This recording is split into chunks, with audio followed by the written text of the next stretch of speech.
again from the Intel Extreme Masters Shanghai here for the WCS circuit as we continue on the road here in the round of 16. Just before we saw Thermal being victorious over Snoot in a fantastic showing of Reaper awesomeness. And now we get to move on to our next series, which will be Elazer versus puCK. Rank number 8 in WCS going up against rank number 13, Todd. Fantastic Chinese translation, Kada. Is yeah, Nice. Two very high-ranked players in the WCS ranking. Not quite as hype, though, I have to say. What is this guy got to say? I don't know. Kylaris, you're the best. I think Reapers are OP. Everyone is cheering. He's like, Chinese Kylaris, I love you! Oh, yeah, very important match here. And these two actually played during the North American server qualifier. Yeah. And puCK was able to win 2-0. That was the round of 4. Elazer still got invited. He got saved. He got repicked because there was the invites, the WCS ranking invite. So he was still able to make it through that. But I guess it's going to be nice for puCK to already have beat Elazer in the very qualifier for this tournament. Yeah. For me, I mean, Elazer taking 8th spot currently in the WCS system is a real standout achievement so far, never mind anything else. He kind of stands out with me as the trio of Neeb, Massa, and Elazer that have done so well, respectively 6th, 7th, and 8th place. And as they do make their way to the stage...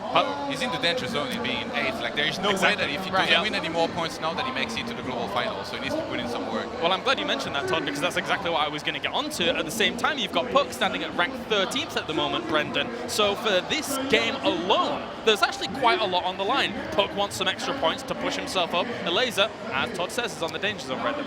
Every single one of these tournaments is extremely important, you know, for these guys. You want to get the points, you want to get the money, you want to sustain yourself, and just over this year alone, Elazer's been doing a lot better so far, and even though puCK was able to take that one best-of-3, the 2-0 in the qualifiers, this is on the big stage. We're in China. It's a totally different situation, totally different country.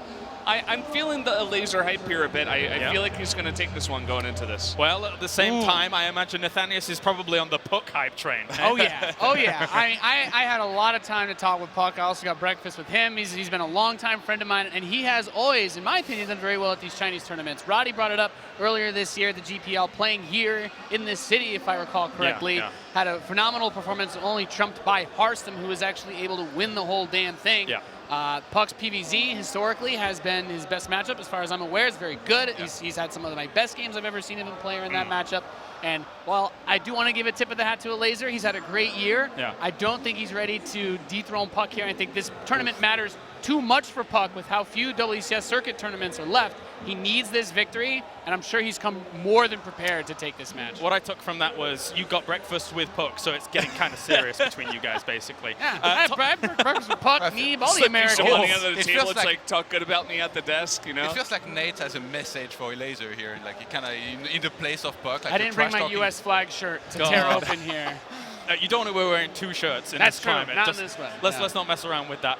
puCK comes off a very disappointing loss, though. In Valencia, he lost to Stefano 0-3. It just wasn't in the games. He was late night, and he was, you know, I spoke with him. He told me it was a bit of an emotional moment for him. You know, he was going through some trouble. So not the best of series. Lings were running everywhere. He was never attacking and just kind of dying. Now he's facing an Elazer who plays very differently than Stefano, who loves to attack, but more with Roaches and Ravagers. So I think puCK's going to have a very good opportunity here to try and redeem himself for that loss to Stefano over in Spain. Okay. And to be honest, I feel like he's playing well and he feels good. He has a very good chance here to take out Elazer. All right, well, thank you very much, guys. We are about to get ready into this best of 5. puCK versus Elazer, number rank 8th versus rank 13th. I'm sending you over to Rotterdam and Pig for the commentary.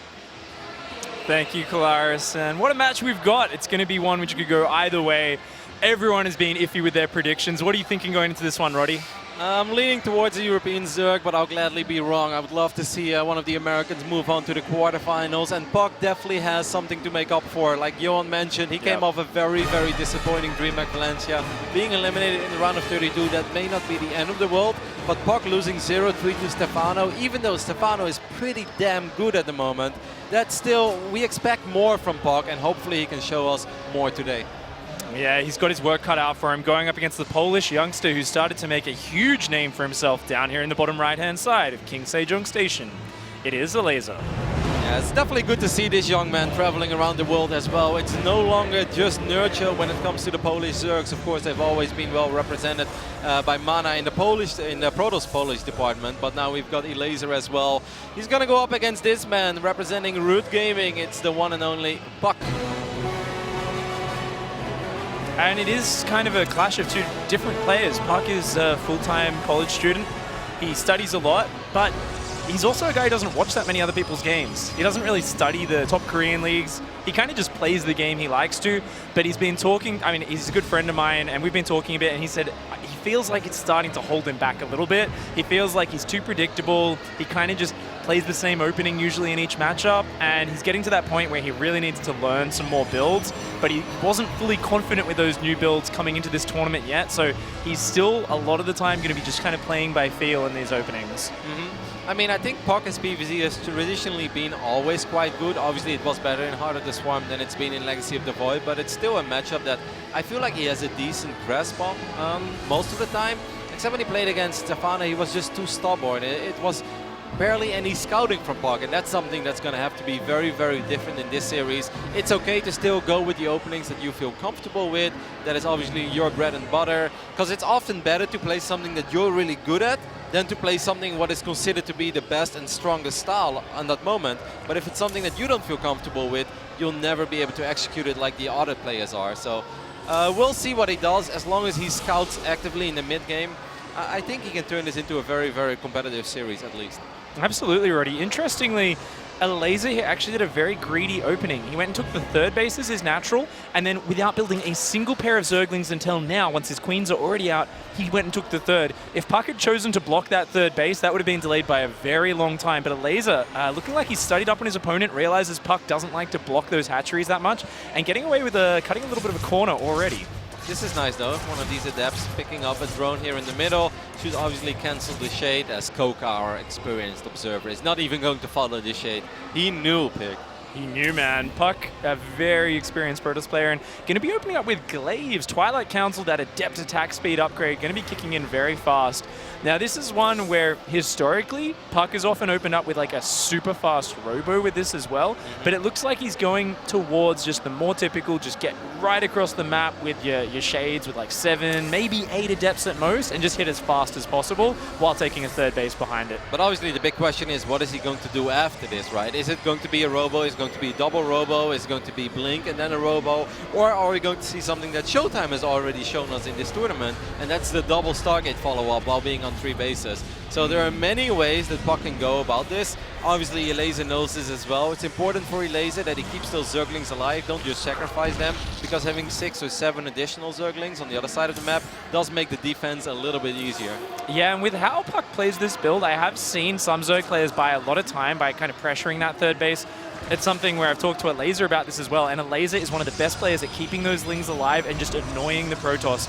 So as the longer he can maintain them up there, he can see what's going on, he can keep puCK off his back. I would love to see puCK just go for it though. Right now he's wiping in 3 more adepts. Now the adept count is very healthy. He's got resonating glaives. This is that moment that you want to make your way across the map and you want to try to apply some serious pressure. Look at Elazer, he immediately starts off 16 links. But still though, this is always an interesting dance, and it really comes down to execution.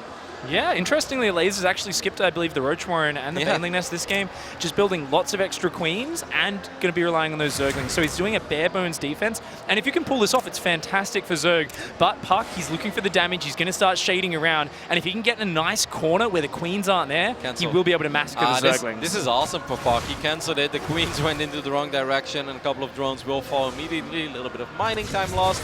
But I do like that you brought it up. This is a very, very ballsy way to defend this, and queens, even though they are a little bit faster on creep, it's still going to be hard to always have your queens in the right position.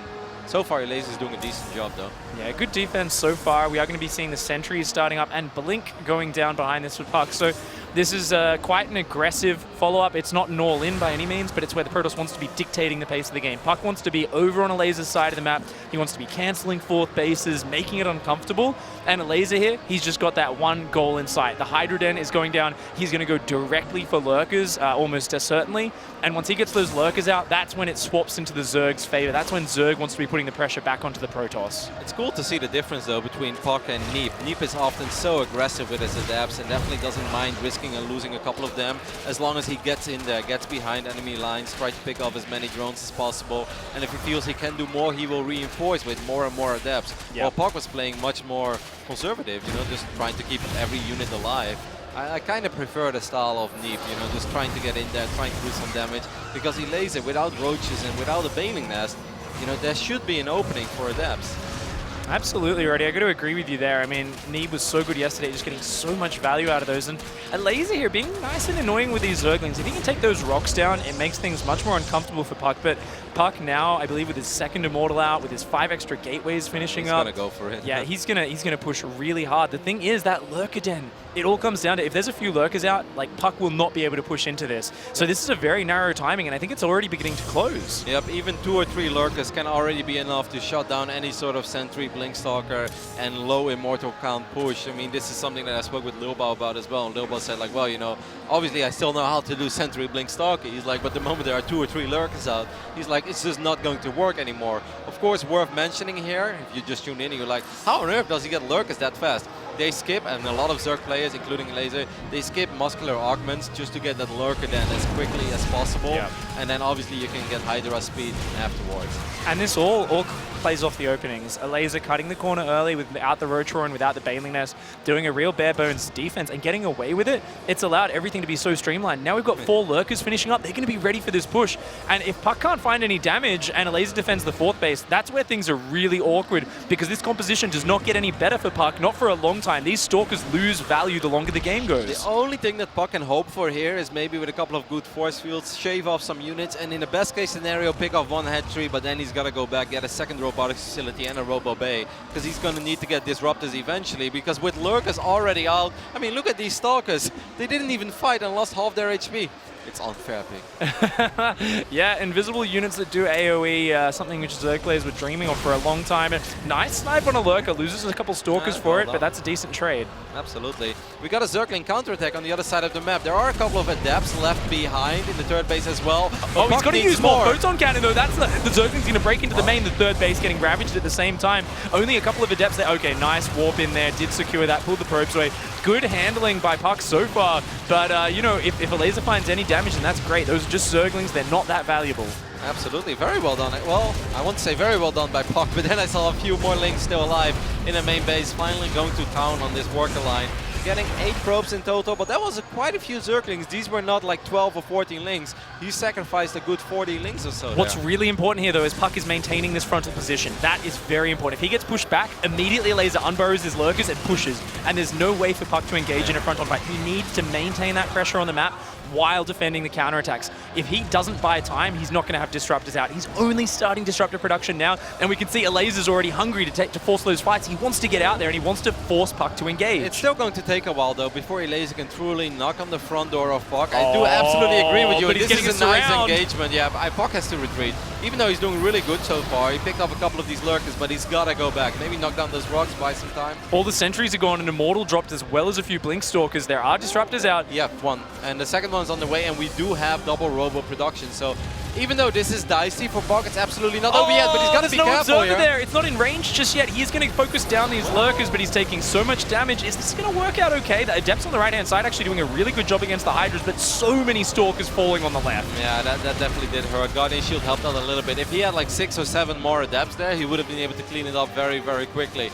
But he can still buy some time with these Disruptors. The biggest problem is securing that 4th base. He has it going up at the moment, but there is nothing there to protect it. Yeah, this is going to get really awkward really fast. Oh, those Disruptors have got to be careful.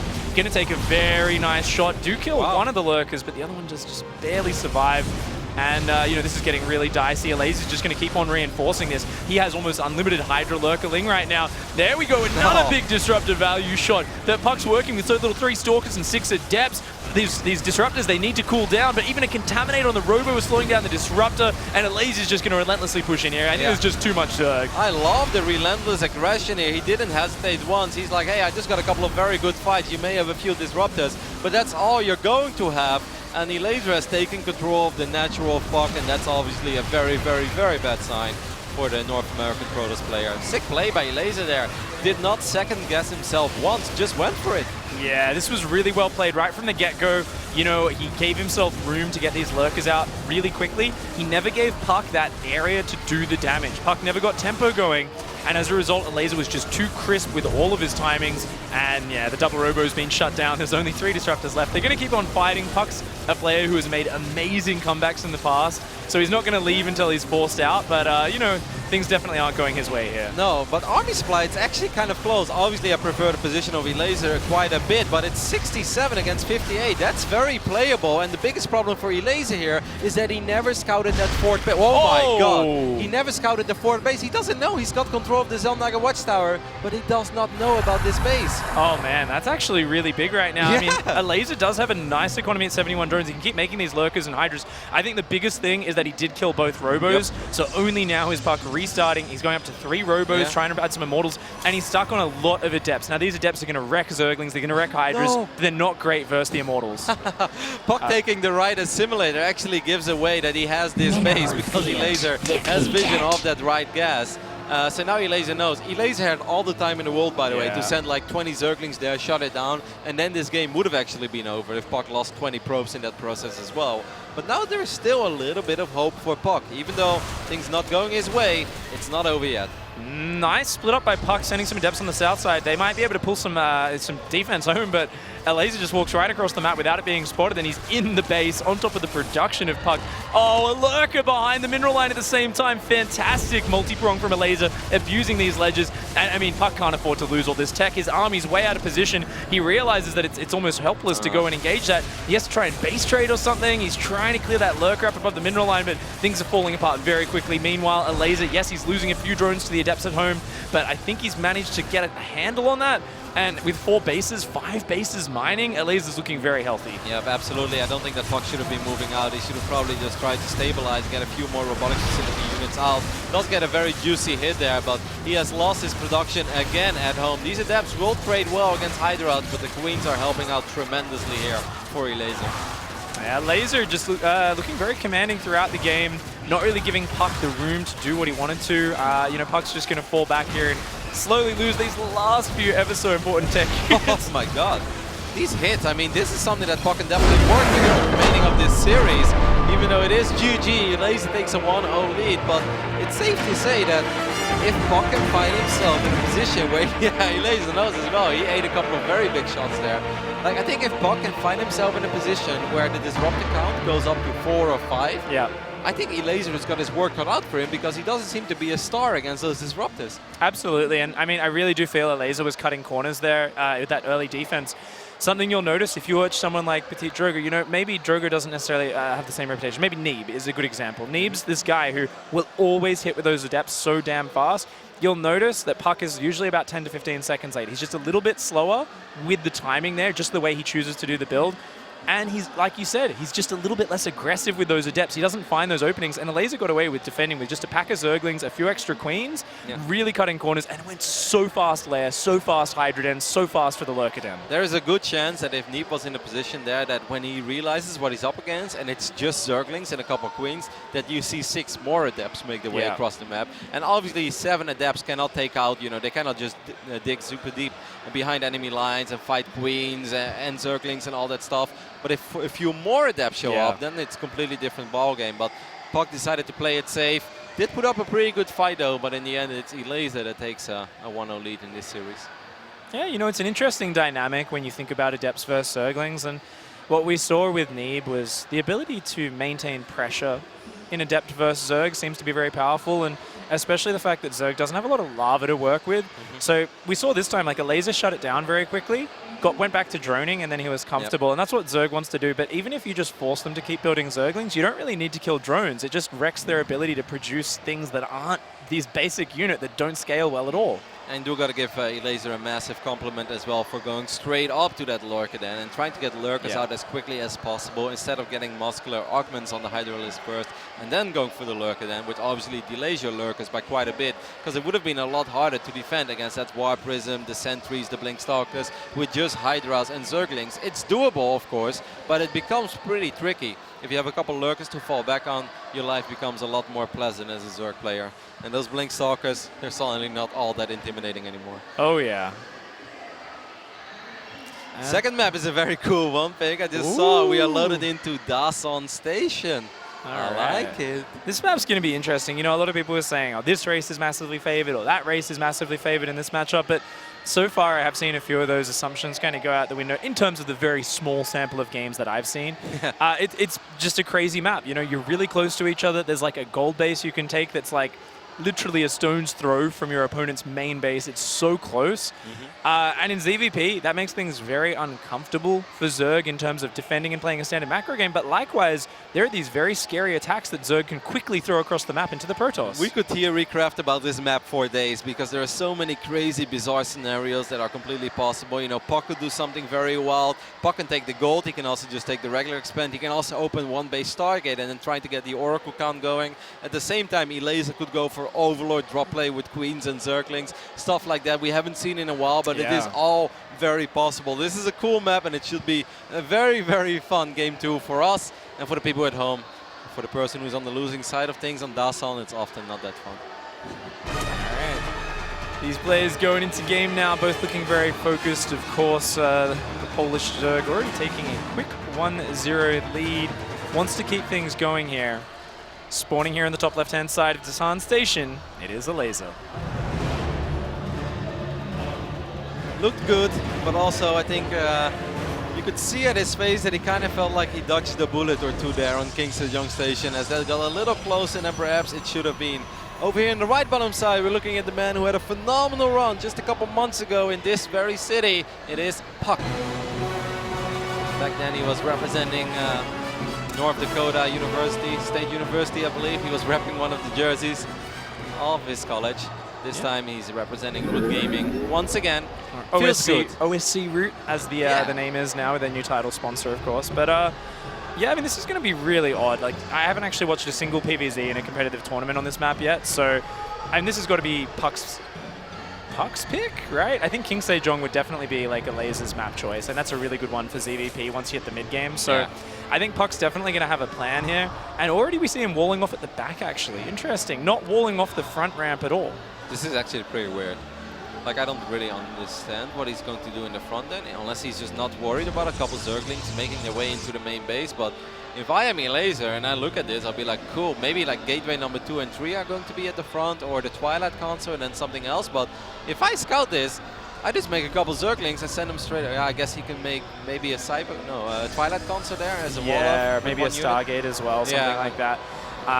The Overlords do get across so quickly. You're not really trying to hide anything in the early stages. As a Protoss player here against Zerg, you know the Overlords are kind of going to spot exactly where your pylons are. But you know, as a Protoss player, I look at this and I'll be like, you know, every single time the pylon, the gate, and the Cybercore have to be wiped in, that probe has to travel quite a bit. And as silly as that sounds, that actually does add up quite big. So this is not super economic for puCK, and it's very, very economic for Elazer because he's starting to mine up this gold base already. Oh, yeah, okay. This is very smart. That Adept wants to get behind these gold minerals, but he's already working on the rocks. But the thing is, I think the Adept can get over there like well before those rocks are down, so it's going to be able to snipe off a few drones and really disrupt the mining.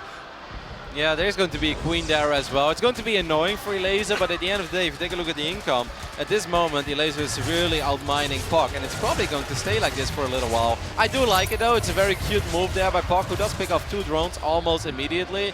But still, with 2 queens there, that's going to be the end of it for now. Elazer's going all in, man. We've got Overlord speed on the way, just Zergling queen production. He's stopped at just 16 drones. Elazer is going to be going for the throat. This is the old school Zergling queen drop all in, except even less drones than you normally see. This is like completely all in. The question is, does puCK realize from how few drones there are on that gold base? There's a lot of Zerglings breaking down those rocks. puCK has to realize that something's up right now. I'm happy that I mentioned it in the start of the game, because this is Dasan Station. It's kind of like when Arena got introduced to the map pool. You see these builds that we haven't seen in a while anymore, because they are good. The rush distance from base to base is so incredibly short. It's just Zerglings for now. I would like to actually see him bring a couple queens too, but this is going to be very, very hard for puCK. He's got to transform those into warp gates. He's trying to get them up. He needs to warp in units right now. The Mothership Core has to use its energy wisely. Yeah, that's a very good overcharge. Wow. Nice Adept warp in, and great wall off back here at the same time. So far, a very good defense from puCK. The pylon goes down. The gateways are depowered. This is where things start to get really really messy for puCK. He's only got one gateway warping in right now. Elazer lost so many Zerglings there, though. It was very unfortunate that one of the Adepts was on the other side of that wall up. Otherwise, puCK wouldn't even have to worry about the back.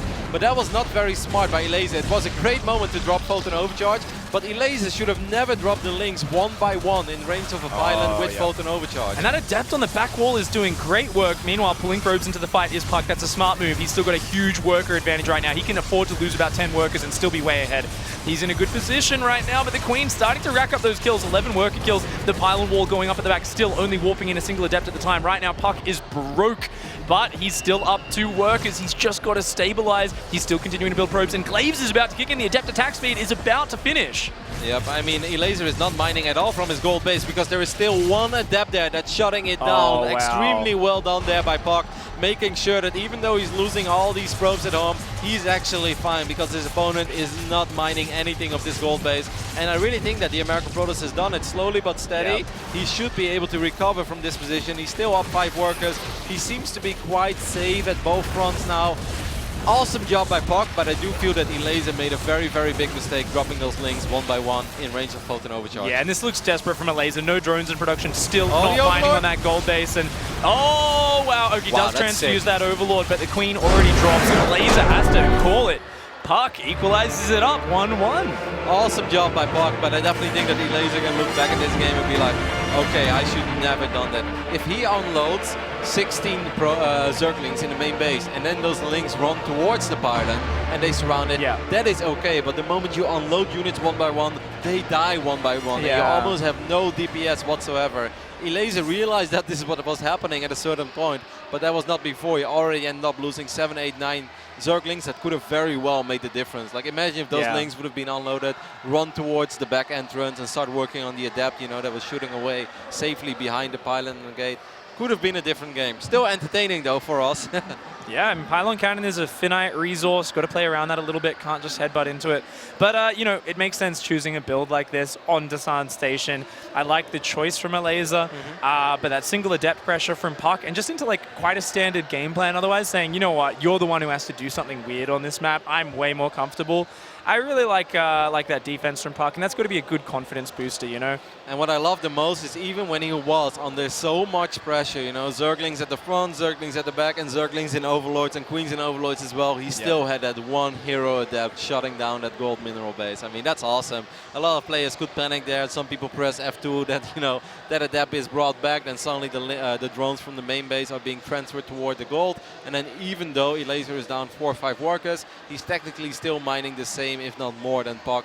But that wasn't possible because of that single Adept there. So very well done by the American Protoss. Well, you know, he does play NA ladder all day, so he's got a lot of experience holding these sort of crazy builds. And, you know, if there's one thing you see on puCK stream all the time, it's him, like, getting hammered at home by these crazy Zerg all-ins. And he'll always keep a few Adepts alive, like with a Warp Prism or in a counterattack like that.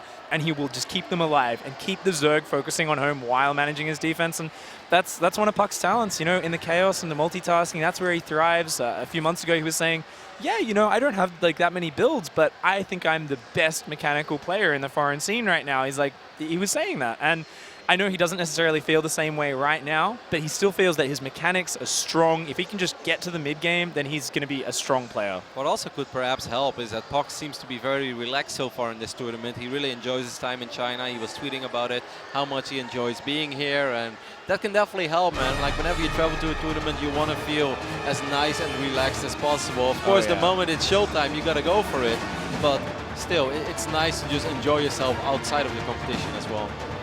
Yeah, puCK's been traveling a lot, but, you know, he's just tied it up against this guy, spawning up here in the top left-hand side of Frozen Temple, our Polish Zerg. It is Elazer. Should feel a little more at home on Frozen Temple, a map that's been around a little bit longer than Dasan Station, and a map that's been pretty much embraced in the pro community. I feel that almost everybody looks at this map and says it's a pretty fair map, it's a good map. What are we going to see out of this man? Is it going to be something crazy again, or is it going to be a lot more normal? It is puCK. It's good to see him again, by the way, in that blue jersey. Yeah, it didn't feel the same when he wasn't rocking it. Yeah, I mean, a lot of the players in the NA scene, you know, they kind of pass through Root. A lot of them return to Root. Root's, you know, it's just this great team that's been around forever, and performance-wise is incredibly consistent. Absolutely. So once again, Elazer is taking the turret as his natural. puCK has scouted it. It's going to be a spawning pool and an extractor behind this, or well, he took the extractor first and then the spawning pool.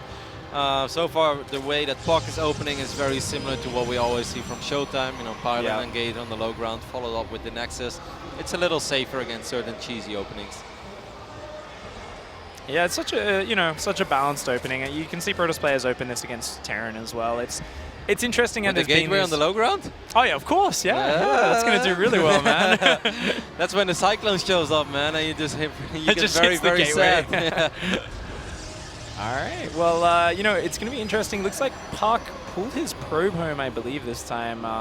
Not going to block that. Oh no, he might actually. Yeah, he might decide after that game 1 where Elazer didn't build Zerglings. You know what? I'm not going to let you just take this third. So I like the probe staying here for a bit longer. And there we go. Zerglings only now starting up for Elazer. Such greedy openings out of him. I know that Elazer, and most of the time whenever I see him play on Frozen Temple, he is very, very aggressive on this map. I wouldn't be surprised to see a push with Zerglings, a couple Roaches, Ravagers, and Queens. I'm going to keep a close eye on that Queen production. Perhaps he will just go up to layer guys and nothing crazy to be found here, but I know Elazer, and I know that he loves to be aggressive with Queens on this map. He was joking about that the other day. He was calling it the unexpected Queen Ravager push, which is such a joke at this point because everyone, when they run into Elazer on ladder as a Protoss, is like, watch out for Queens and Ravagers, man. He's going to come at you. What's going to help a lot if puCK identifies this in time, if it is actually happening, and they can get a couple of pylons near the ramp, and then with Photon Overcharge and a few sentries, you can really buy a lot of time for yourself. Yeah, absolutely. On this map, there have been games, Solar doing it in GSL and so on, where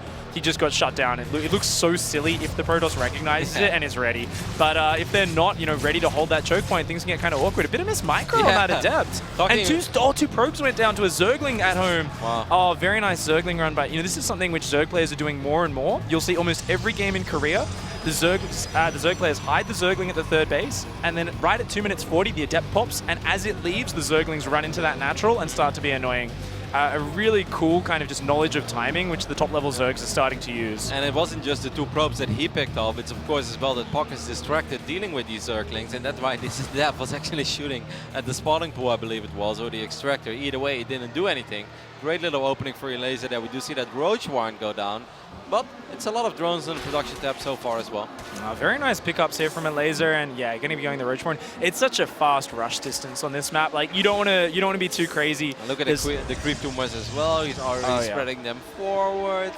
This is the map that like incentivizes Twilight Council Adept attack speed openings. Like every time you're playing PvZ on this map, you think this is a really good way to play here. A lot of Overlords queued up, but at the same time he's still making drones as well. We still don't see a layer from Elazer, so I'm getting a little bit confused. And there we do see it actually, so he's not going to go for his trademark Roach Ravager Queen That's push. all his gas though. He's not going to be able to build a lot of Roaches here, and those Adepts are going to be coming across the map really soon. Elazer's cutting it a little bit fine here. Going to have to defend mostly with just Zerglings for the first wave. There's not that many Adepts out yet though, right? It's just 4 at the moment. I don't think Drogo would be hitting right now, man. This is what I'm talking about. puCK's always just like slightly slower with this Adept attack speed attack. I mean he lost 2 probes early on. You shouldn't forget about that. Like people often look at 2 workers as it's always 2 workers, but if you lose 2 workers over 25 probe economy, that snowballs through the rest of the game. That really holds you back for a while. It looks like he's not going to push at all. This is interesting. Sometimes puCK does this where he says, I think my opponent's going to be ready. They're going to almost over-prepare. I'm just going to chill at home. And, this would be such bad timing. If he goes through the shade, the Zergling's waiting to try and cancel the third base. He's got to watch out for that. Does commit to the shade. Oh my god, the Zergling's going to take this pylon down. They're going to lose a lot in the process, but if he loses that third base, then this is all Ogre, man. That's going to be so damn hard. He's bringing the Adepts back. I'm not even sure if these Adepts are going to show up in time. I guess they will. So, I mean, at least he keeps the Nexus alive, but his attack is ruined. Yeah, and now Roach pressure, he's going to be able to trade on these Adepts and just make things so uncomfortable here for puCK. There are no pylons. puCK needs to defend this third base. He needs to warp in Stalkers or something. He needs to do something, but these Roaches are going to do so well. The Zerglings, oh my gosh, the Nexus gets cancelled there. And puCK's in a very desperate situation right now. He needs to keep this Robo alive as well. This is when I go for a 2-base all-in as a Protoss, because I just feel like if you try to turn this into a macro game, this is going to be very, very hard. That robotics facility is awfully exposed. It should still be very hard for these Roaches to jump on top of it. But it is very awkward because it forces puCK to fight here before that Immortal is out.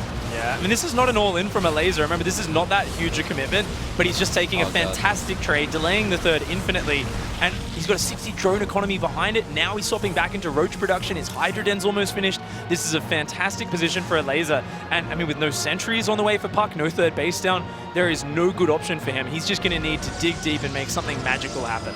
What do you do now if you're a puCK? You just try to still turn this into a macro game. He is swapping in the Nexus, and he still built a few more probes as well, so that gives us the idea that he does still want to sing this one out, but I think he's got to make a War Prism and like a DT Shrine or something. Like, you gotta, if you're going to try and play a macro game from here, you've got to do something to keep the Zerg on their side of the map. So I think definitely getting a War Prism is probably a good choice. And committing to Blinkstalkers, you know, it is an option. Maybe he can get over there and keep Elazer on his side of the map, but it's kind of like that King Sejong game, except even amplified more. Elazer's just so ready.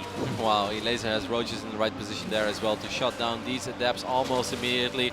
Once again, we do see that Lurker then being morphed in before he has muscular augments. That's going to keep him safe against any sort of Blinkstalker sentry pressure. And I do like this by Rope, by puCK. This is much better than what we saw before. Don't even commit to Blinkstalkers and sentries all that much.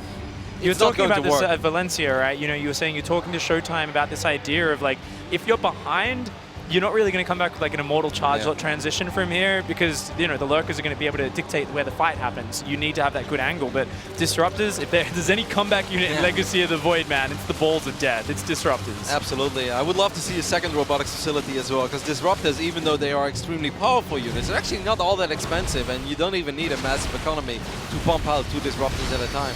So I would love to see that second robo go down. Yeah, absolutely. You know, there's a nice pickup on a few Roaches there in a run by, but only 1 Disruptor at a time. It does take a long time to get up to that 4 or 5 kind of magic number of Disruptors where you can keep on chaining those shots to just zone out the Zerg and buy almost infinite time. But for the moment, there we go. Second robo does start up for puCK along with the gases on his third base. Keep in mind, he was just so far behind in that economy. But, you know, he's kind of pushed into that defensive posture. He's kind of cut the upgrades, only now adding the Forge.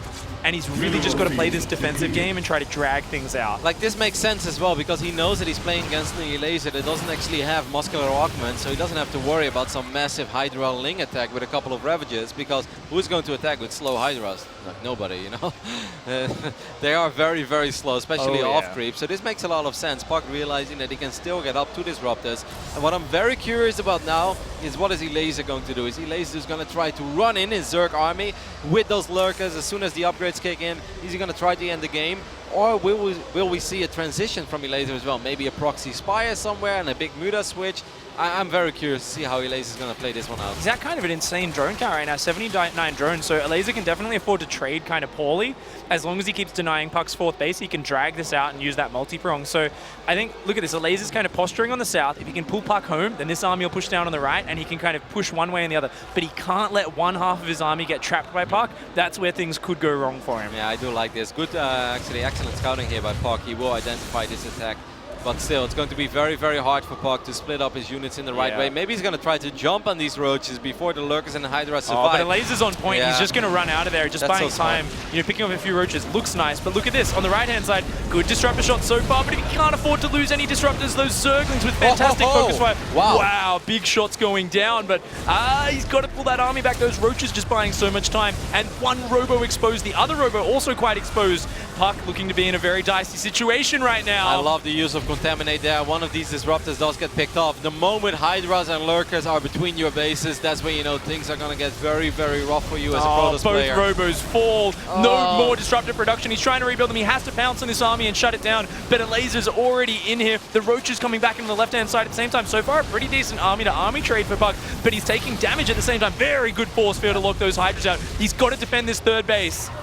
Good splits there. It still connects with a couple of Roaches. I still like what Elazer is doing here, though. You mentioned the insane drone count that he has. So even if he doesn't win the game here, he's getting pretty decent trades. He has picked up the robotics facilities. He picked off a couple of Disruptors, and he picked off a handful of probes. It was very solid defense by puCK. I mean, this was very hard. I think a lot of lesser Protoss players would have died here. He hangs in there, but it's still good for Elazer. You know, the Robo positioning, I think, is just a little bit too exposed there. Like, it can be really good if the Zerg attacks any other way, but the way Elazer was attacking, it was, like, so exposed. And I think if puCK actually still had double Robo production up this whole time, I think he would be even. I think he'd be in a completely fine position, but losing the ability to keep pumping out those power units is really hurting him. We see a DT Shrine in the way. He realizes he's got to do something a little bit special here, and I mean, he's kept a few disruptors alive. He's definitely still in this game, but it looks like, I mean, on Elazer's production tab, we see his game plan, right? There's no Muta swap, there's no Hive swap. It is just mass Hydra, Lurker, Ling, Roach. He's just going to keep on attacking. And what I'm very worried by is that puCK this time had no presence on the right top side of this map, so he didn't see this army incoming. Maybe he can get a couple of miraculous disruptor shots, but I do like these Zerglings in advance. It's going to make it a lot harder. He will connect with 2 Lurkers, but that's about it for now. Oh, does shut down the army on the left as well. But, you know, he's got to get these probes out. He's got to keep those disruptors alive. The Zerglings are starting to get on top of them. He can't lose this Nexus. He has to engage right now. He still has 3 disruptors. He has a pretty decent split on his army. He has a couple of Immortals as well. The These disruptors Immortals go need to get on top of the Lurkers, though. Yeah, and all the disruptors have gone down now. It looks like he will be able to clean this up, but a lot of probes running through to their death at the same time. Once again, great army control out of puCK in a hard situation. I mean, he's making this look so much closer than it really should have been, but I mean, he lost 3rd base in the mid-stat. He does have a 4th Nexus to mine from. I mean, if he can just get a few more disruptors out, there is still a chance of him rallying. I mean, it's beautiful play from both players. They're both doing the right things, given the circumstances, but obviously Elazer is still in charge. He's in the driving seat, but I love just looking at the minimap. You see 3 lanes of Zerg swarm just swarming across the map on the right top side, through the middle and via the bottom as well. This is awesome. Great macro, great production by Elazer. puCK is going to attack, but the moment you start attacking when you're not in a great position, this is often where things go south very quickly. Oh, you can't really chase into disruptors very well, though. Really great first shot. puCK's got to go back, Second shot's not amazing. He's only got 1 disruptor shot left. He needs to force field, and the 3rd shot whiffs. Doesn't hit a single unit. Okay, 4th disruptor to reinforce, but once again, his army's not really engaging at the same time. Look, there we go. Exposed disruptor does go down. puCK isolated into a corner of the map. There are just so many Hydras here. The Lurker's starting to zone them out, and suddenly puCK is isolated. Elazer is between the army and the base. How does puCK possibly defend this? I have no idea, especially with the units that puCK has, Blinkstalkers, Sentries and Disruptors. It's almost impossible to control 2 armies at once. Oh, I thought he was going to shoot his own units. Oh, look at the great Lurker army splash. movement by Elazer, man. I really love the way that he's been doing this. This is awesome. Great play by the Polish Zerg. Elazer just looking to be in such a commanding position throughout this series, dictating the pace that entire game long ever since he canceled that 3rd. An almost impressive comeback from puCK to think about that opening. It was atrocious. It was such a bad situation, but Elazer, when he's in that position, he's too good. He's not going to give that game up.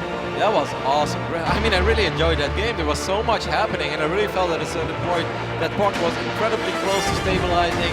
I think he got a little over-eager there in the right top side. Like, if Elazer would have been absolutely all in with his attacks, if he would have done it of 58 or 62 drones and he would have been broke after throwing away that many units, it makes sense to go for a counter-attack like that. But Elazer was actually doing this of like 78 drones, like you mentioned. He took his 4th base pretty quickly, even took his 5th base, so he had a great economy and he was able to trade out all these units, even if he ate a couple of very big disruptive shots. But man, what a game. It just did not stop. I mean, the moment that Nexus went down, the action just kept on going. Yeah, Elazer looking very hyped there, kind of bouncing himself up and down in his seat. He's feeling good right now. He's up 2-1, 1 game away from advancing. And it would be really big if he could make it through here. Absolutely. We're going to head to a very small commercial break, and after that, we'll be back with Game 4 between Elazer and puCK.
2 of the Intel Extreme Masters Shanghai, where we are in the middle of our second series of the day. puCK versus Elazer.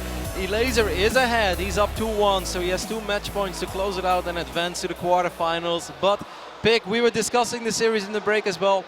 There's definitely hope for puCK. Absolutely. Sorry, I'm just having a bit of a giggle. I think were those girls wearing wedding dresses on that stage in the background behind them? I'm gonna have to disappoint you here, but I actually was not paying attention. I didn't see the grills. Gotta pay attention to the girls. I'm sure someone in Twitch chat can let me know. But yeah, I mean, puCK's definitely got a chance here, man. puCK looked great playing from behind in that game. It's just a matter of can he stabilize this early game? Can he get to the mid game in an even position? Elazer's cutting corners. Elazer's getting away with stuff. Elazer's punishing puCK. puCK is looking a little bit impotent in this early game. Like he's got to look a lot stronger in the first 5 minutes. Well, puCK, I can't wait to talk to you about the next map, because I think this is a very, very interesting map in PvZ, where we've already seen multiple styles function and actually be very effective. And I really wonder how you look at it from a Zerg point of view. But of course, as always, we will go ahead and introduce the players.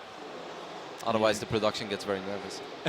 Introduce the players. And of course, you know, our young Polish Zerg player is going to be the one we're talking about first. He's going to be going up against a North American Protoss player. The map is going to be Galactic Process, as you guys can see. We are finally loaded in over here on the left bottom side. We're looking at the man who's got 2 match points to advance to the quarterfinals. It is Elazer. You know what I would really love, by the way? I don't think it's possible this tournament because they're both on the same side of the bracket, but I'd love to see Elazer play against Nurcho once in a very big series, you know, one that really matters. That would be really cool. He's going to have to make it through this guy up here first, though, the North American Protoss player. It is OSC Roots puCK. Of course, Nurcho is going to be in action, or will come in action later today. He will go up against Cyan, and believe it or not, puCK, I've actually heard a couple of the Chinese players and fans here say that they all think that Cyan is going to take out Nurcho in that series. And I looked at them. That's absolute madness. Yeah, I know. I was wondering if they were like, you know, having a giggle with me, but no, they were that serious. They genuinely believe that Cyan is going to beat Nurcho. So I don't know what he has in store, but there's going to either be some craziness or, I don't know, to me that kind of sounds like me saying the Australian basketball team's going to beat USA. It's something which seems a little bit crazy right now. Nurture is like on fire, but maybe Cyan's been studying. Maybe he's got something up his belt. At least you guys have a basketball team at the Olympics. Holland does not. Yeah, missing out on getting trashed by the USA is always fun, man. I know.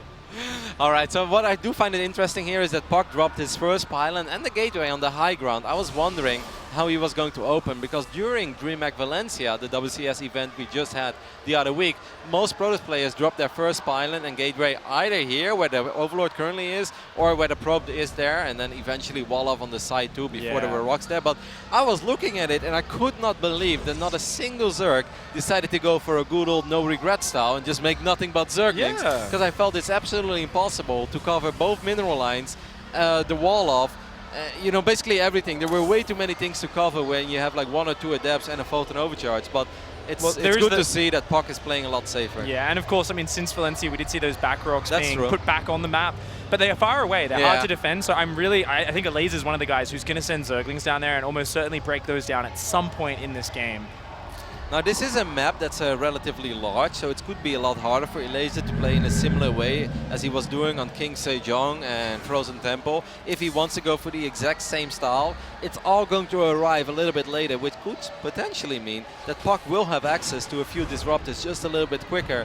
Because we still both believe here at the casting desk that if puCK can get up to 4 or 5 disruptors without being terribly far behind in the game, I'm not sure if Elazer is capable of transitioning out of whatever he's been showing us so far. Yeah, I mean, Elazer's look very kind of stubborn and stuck on that style, and that can be really good in certain positions, but sometimes, you know, doing a Mutaswap is going to be good. Oh, nice Stalker block there, but good focus fire from the Zerglings. Going to take out 1 probe, 2 probe, 3 probes. That's a very nice pickup for a couple Zerglings early on. And, you know, just not having that wall up finished in time. Just look at the worker count. We're 3 minutes and 55 seconds into the game, and Zerg is 4 workers ahead of Protoss. That's a lot, guys. If Protoss would go Nexus first, it often takes you 4 minutes and 30 seconds, or even 4 minutes, 40 seconds before the Zerg is even, not even to mention overtakes the Protoss in the worker department. So definitely a very successful opening for Elazer, already being 5 workers ahead, barely 4 minutes into this game. Similar to the Sejong game, it's the same build. Quite a fast lair. off the back of just Zerglings and Queens. No Bailey Nest, no Roach Warren. He's really skimping on the defense, and this has worked out so well for him. Look, these Zerglings just buying time, distracting puck, still no third base down for him. So I think I speak for both of us if we say puck, don't go with 6 or 7 adapts, actually make 12 or 13 adapts. But now we do see the Roach Warren go down, so this is a different scenario. And I have just been a terrible liar. Well, I mean, you know, puck's up to 8 adepts now. It looks like he probably will be pushing out onto the map, yeah, right about now. So he's going to start to put some pressure on, but Elazer has just looked so smooth in that early build-up, you know, killing a couple of probes and so on. He's still got a healthy little worker lead, so he can afford to build a lot of Zerglings. I'd really like to see puck be a little crazy or a little YOLO, as we sometimes see in the StarCraft 2 scene with these adapts. Just go for it, man. You really want to trade. You really want to try to find an opening. Does cancel them again. A little bit scared by all these Zerglings. Can't blame him for that cancel, but I would still love to see him keep these units around and look for an opening. Yeah, I mean, it's all about comfort here. We're talking about if the Protoss, you know, can't keep up the threat, then Zerg looks comfortable. And look at the production tab. That's a comfortable Zerg production tab, Roddy. Just drones, a Hydra, and an Evo Chamber. He's like, yeah, man, I'm fine. I didn't even need to use the Roach Warren. And Elazer feels so happy with that. I can't blame puck for cancelling that second shade. That would have obviously been an absolute disaster with the Queens and the Zerglings there. But I think the very first one, if he tucks those adapts in the mineral line, the Queens were a little bit out of position. I think by the time that the Queens are there, he can almost start this shade again to get out of there. And at the worst case scenario, I think he loses 2-3 adapts, but he will also get a couple of drones guaranteed. I still think that's something that he could have potentially done. Didn't do it, kept all his units alive. But it's not that bad for puck now. He's down 13 workers, but that's about it.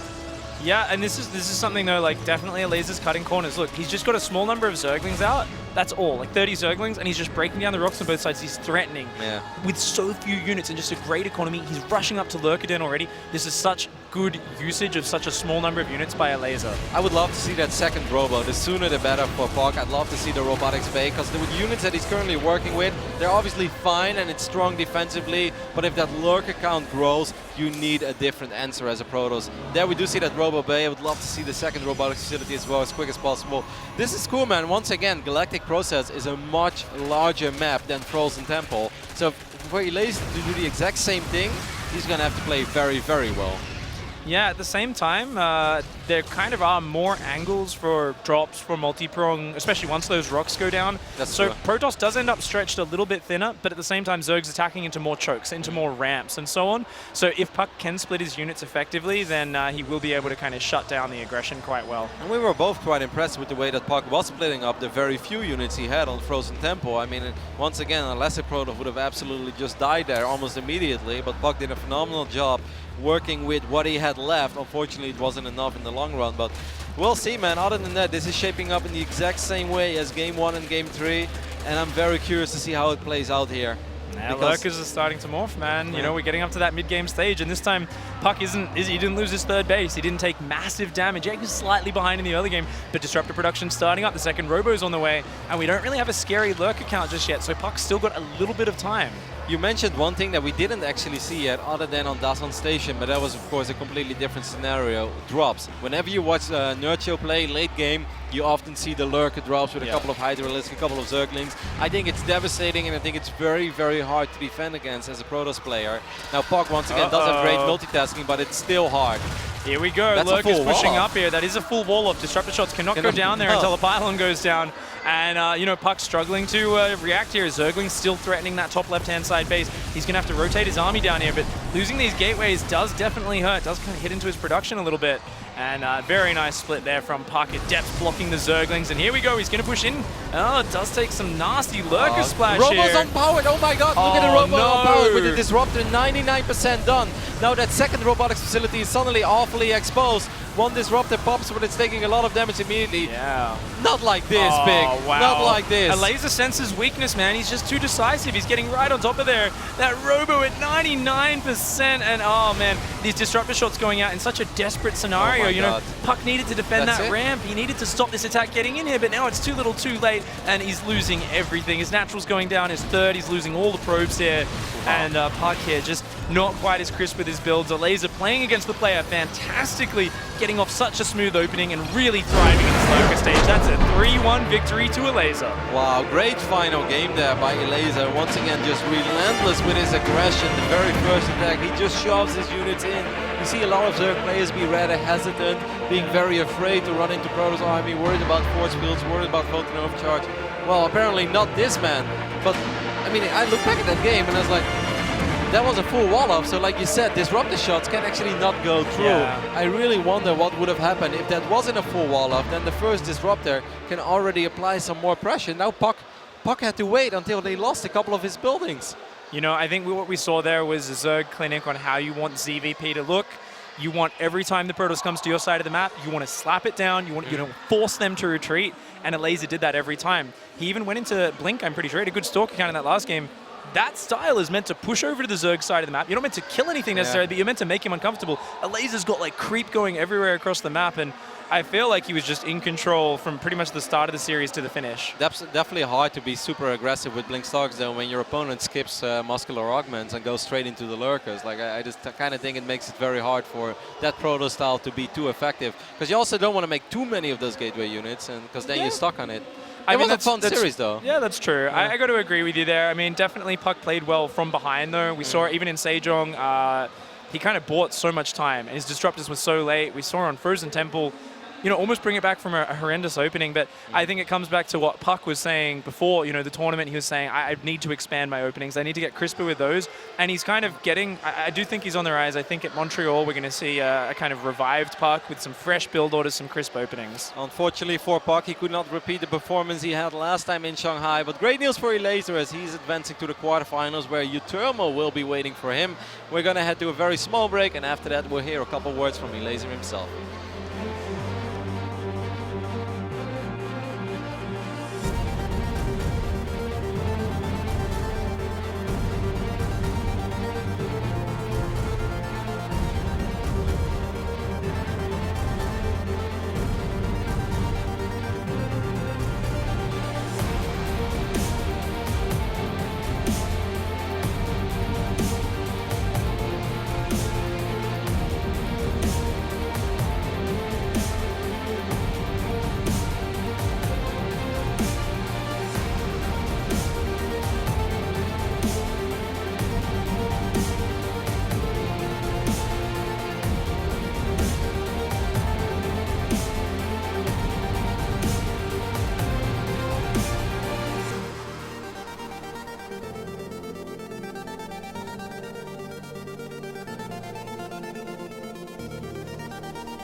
Hello, welcome back to the couch. I'm Lycan here, sitting with puCK, and our next winner, Elazer, just played puCK 3-1 in the gym the other day. We had a little bit of smack talk, and you came here and you actually backed it up. After the first game, you kind of were shaking your head and you were smiling. What were you thinking about? Well, I thought that early game and mid game went very well for me. So I thought like, okay, let's just finish the game. But then Disruptor started pushing me off, even though I was super far ahead, so I was not very happy with the finish of the game. That's why. Like I was happy with victory, but the finish was so bad that. Yeah. Throughout the series, we saw you make some really good decisions. You had very solid play, but puCK, he has really good control, really good mechanics. So in Game 2, Game 3, playing against that, how did that make you feel about your play? Wait, what? Game 2 and Game 3 with puCK's control? Oh, yeah, it was actually very good. Like macro, it was not very good, but his macro was super good. And that's why his disruptors keep killing all my army, and that's why he kept, yeah, like almost came back to some games, I think. All right, what about second game on Destin Station? You go for an all-in, you go for that, you know, mass pressure with the Zerglings and the drops at the same time. Is it because you just don't like the map, or you think it's Protoss favored? Like, what's the thought process behind the build? I think that this map is Protoss favored, but timing attacks like this one are extremely strong. Like I think they are almost unstoppable But puCK knew I'm going for this build because he watched some tournament I played it in like 1 week ago. So he was super prepared for that. Like everything was blind counter, that's why it didn't work. Like it was my mistake to show this build order maybe 1 week ago, but yeah. I thought it's still gonna work because it's puCK, but... So you thought he wouldn't hold it even though he knew about the build? Yeah. And in the end, yeah, oh my god, he's holding it! Yeah, I was really surprised. So we see puCK use he uses disruptors a lot versus some people that like to use mass immortal against lurkers. Do you have a style you prefer to play against? Not really. I think they are both pretty strong, so no, they are both even for me. All right. Well, we look at you're fighting for WCS standings. You know, you're close, but you got to go far to get it. Do you see yourself getting far in this tournament? Yeah, I mean, now it's Uterma and then it's probably Nercho, and I always lose to Nercho, so it's hard, but I think I can beat Uterma at least, and that's enough for me, I think. All right. Well, thank you very much. Great job. Thanks. We wish you the best of luck, and we're going to send it back to the desk. Galaris? Thank you very much, Lycan, and that is indeed Elazer moving on 3-1, eliminating puCK there in the round of 16, moving on to the round of 8. Good stuff from him. Really cool, aggressive style in the Zerg matchup that we're seeing from him, pulling things out. Todd, I believe you have some recaps to show us from that series. That was a fast and furious series here from Elazer. I don't know if he had some G fuel, but he kept on attacking. We saw a lot of lurkers coming in here. We see the siege in map number 1 that puCK just wasn't ready for. He was being attacked in many places, went into some sort of base trade where he basically ended up attacking and going all in the middle of the map, was pushed back, and then from there, Elazer was just always ahead in this series, tried an all-in map number 2 that just didn't work. We can see he was already very happy. You know, Roddy mentioned he dodged the bullet in that map number 1, and here's map number 2 with the all-in. Yeah, he was looking really confident throughout the series. He was talking about this build, you know, talking with puCK. Seems like he thinks it's a very strong map for Protoss, but also that this timing is strong. But I think he messed up slightly at certain points in terms of his control, but more so, puCK was just very ready for it, and that was the only game that he lost. So. Yeah, definitely a map that allows for those crazier strategies. But moving forward in this series, one of the things that I kept noticing, you know, outside of the great pressure and harass that Elazer was doing, is when we got to the late game fights, whenever those lurkers would come out, puCK never seemed to be able to keep his observers alive. Like every single fight they get picked off, he didn't play Stargate at all. So every time he had to take a fight like this, he just hemorrhaged gross losses in almost every fight because he just didn't have the detection to fight at any point. And if your disruptors don't get those money shots to kill those lurkers, well, I mean, you're not going to be able to kill anything anyway. Yeah, maybe that F2 here came into play. That last map here, puCK wasn't able to be aggressive early on, and if you leave a Zerg alone for basically the entire game, usually you're in for a bad time. So here lurkers moved in, finished the game, and Elazer, he moves on to the next round here with a very convincing win over puCK, who I don't think he was particularly, you know, that favored against more. I like what you say about the last map as well. If you allow a Zerg, I suppose, to have a 6-minute 30 lurker den and have all of that room across 4 bases even, I should say, great creep spread, constantly pressuring at each angle, it seems very difficult for puCK to deal with. Should puCK be mixing up his kind of openings to try and put some pressure on somewhere? I think he was trying to be aggressive, but it's just Elazer this time around was perfectly ready for the Adepts. He had exactly enough units, and if you try to shade in, and there is enough units, you can be thinking, I have to do damage no matter what. You don't shade in. You go back and you get ready for the attack. I guess maybe macro-wise, he wasn't nearly on point as he should have been, and that cost him big time. And puCK stuck to his guns a lot on like being a player who always likes to use a lot of blink stalkers. It's like a very puCK thing historically in his career, and I feel like that also didn't play very well. Like as soon as the lurkers got out, everything just seemed to fall apart for him in every game. Like whether it was the observers being sniped, but you know, not going for that meaty charge lot Archon army that a lot of Protoss players use to just bowl that over. Like you're playing with stalkers, they're super flimsy, and lurkers wreck them mega hard. Are you gonna be okay? Are you salty? Maza is still a little right? salty. I'm a little salty. I want my American players to go through. I still got Neeb, so. You do, and Neeb's really good. He's very impressive. That one guy left, I just one thing to say, like that style you were talking about from puCK, we really do not see that at all over in Korea. Like that's just kind of his own unique style. I think there's a reason for it. I mean, any time that Elazer was able to get out those lurkers. He was so fantastic with them. He was really focusing on getting them out. And as we were saying, puCK just really had no answer for those lurkers. So you said yesterday that Showtime was the European Zest. So what's the equivalent for Elazer as his Korean counterpart? Oh, he's got to be dark for sure. I mean, he must be up there, you know? What is this? Oh, Brendan, you're going to make Reddit very, very an interesting place is how I'll phrase it, that's for sure. Let's take a look at the bracket to see what's gone on so far in the tournament here for day number 2 in the round of 16. As, of course, we had Mr. Uthermal moving forward 3-0 against Snoot just before. And now Elazer has moved on 3-1 against puCK. So these two players are going to be battling out in the round of 8. Elazer bagging himself more points and solidifying himself just a little bit more in that top 8, boys. Yeah, we talked about how important it is. We're getting close to the finish line here, so good on him. And I don't really like the mentality of saying it's good enough for me to beat you Thermal, but then lose to Nurture. So hopefully he can get that sorted. But yeah, I hope he goes far and does well. All right. Well, thank you very much, guys. We are going to take a short break. But when we are back, oh boy, is it a fun one, because it is going to be Violet going up against Haas to find out who moves on to the round of 8 at the Intel Extreme Masters Shanghai.